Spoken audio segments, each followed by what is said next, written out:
जय गुरुदेव। श्री वशिष्ठ जी आगे कहते हैं कि मोक्ष के चार द्वारपाल हैं: शम, विचार, संतोष और संत समागम। मुमुक्षु को इन चारों का, नहीं तो तीन का, नहीं तो दो का और नहीं तो किसी भी एक का तो अवश्यमेव पूरे प्रयत्न से पूरी तरह सेवन करना ही चाहिए।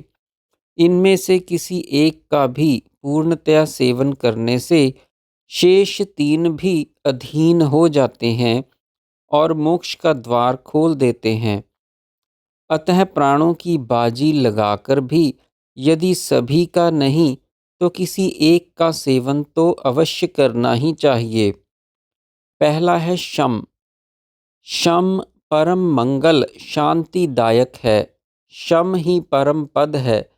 शम विभूषित चित्त वाले पुरुष की बुद्धि शीतल और निर्मल होती है।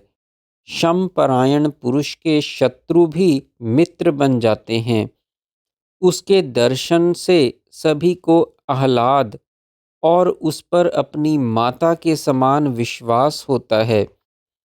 उससे पिशाच, राक्षस, दैत्य, शत्रु, व्याघ्र, सर्प आदि कोई भी द्वेष नहीं करता। शम परायण पुरुष जो भी कर्म करता है समस्त प्राणी उसकी प्रशंसा करते हैं। उसे जैसी शोभा और आनंद प्राप्त होता है वह चक्रवर्ती सम्राट अथवा अन्य किसी को भी प्राप्त नहीं होता। जो प्रिय अप्रिय, शुभ अशुभ में, शत्रु मित्र, लाभ हानि, सुख दुख में सर्वथा सर्वदा एक समान रहता है वही शम परायण कहलाता है। हर्ष, शोक, क्रोध, मोह से अछूता निर्विकार मन वाला शमयुक्त कहा जाता है।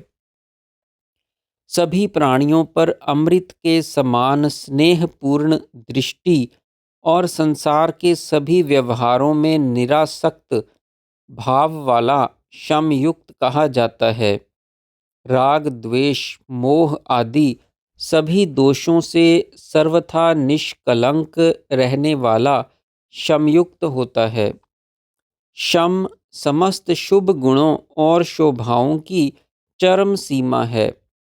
पर ब्रह्म की समता के समान स्वरूप वाले शम को परम पद ही समझो।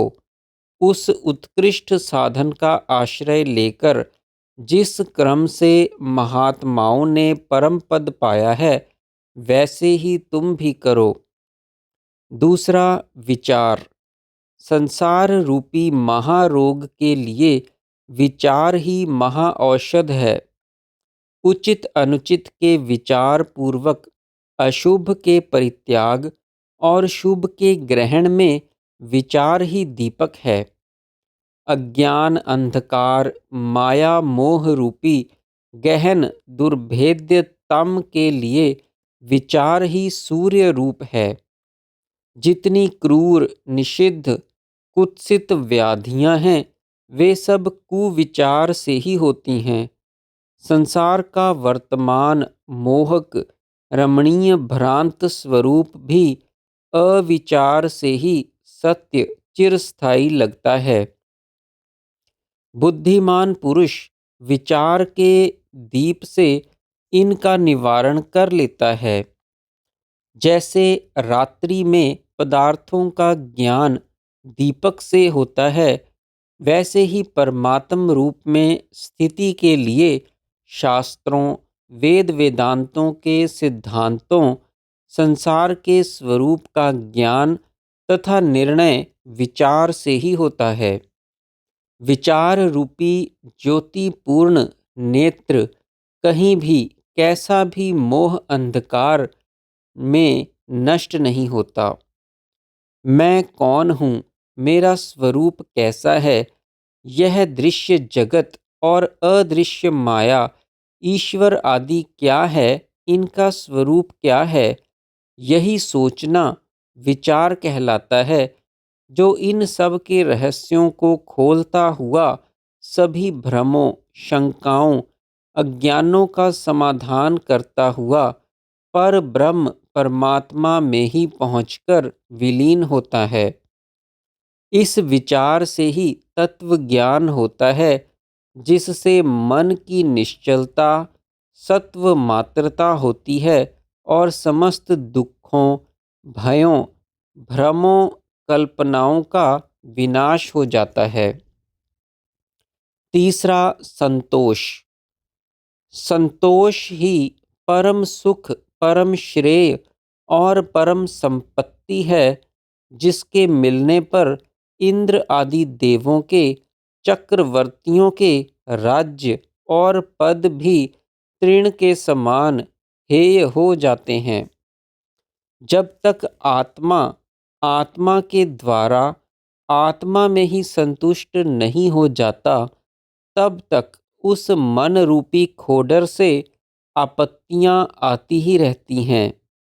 जैसे मलिन दर्पण में प्रतिबिंब नहीं पड़ता, वैसे ही विषयों की आशा, तृष्णा, प्रतीक्षा से दूषित संतोष विहीन चित्त में ज्ञान का प्रतिबिंब नहीं पड़ता। अतः आत्मा से आत्मा में निरतिशय पूर्णानंद का आश्रय लेकर पूरे पुरुषार्थ और प्रयत्न पूर्वक सभी विषयों की तृष्णा, आशा, अपेक्षा का परित्याग कर देना चाहिए। संतोष से संपन्न पुरुष की समस्त मानसिक व्यथाएं वर्षा में उड़ती धूल की तरह शांत हो जाती हैं। शांति की भांति संतोष भी पर ब्रह्म के एक स्वरूप समता का ही रूप है। चौथा, सत्संग। संत समागम भवसागर से पार जाने के लिए सद्बुद्धि रूपी नौका देने वाला विशेष उपकार करता है। यह अज्ञान रूपी अंधकार के लिए प्रदीप है। बुद्धि की शुद्धि, वृद्धि और सूक्ष्मता करने वाला है और संशयों, भ्रमों को दूर करके मानसिक व्यथा आदियों को दूर भगाने वाला है। अत्यंत कष्टदायिनी विपरीत दशाओं में भी सत्संग का त्याग कदापि नहीं करना चाहिए। सत्संग ही हृदय अंधकार को दूर कर सन्मार्ग को दिखाने वाला सूर्य का प्रकाश है। जो राग शून्य, संशय रहित, चित्त जड़ ग्रंथि विनष्ट महात्मा संत इस लोक में विद्यमान हैं, तो उनकी संगति, सेवा, उपदेश, आचरण सभी तप, दान, स्नान, यज्ञ, तीर्थाटन आदि से भी बढ़कर हैं।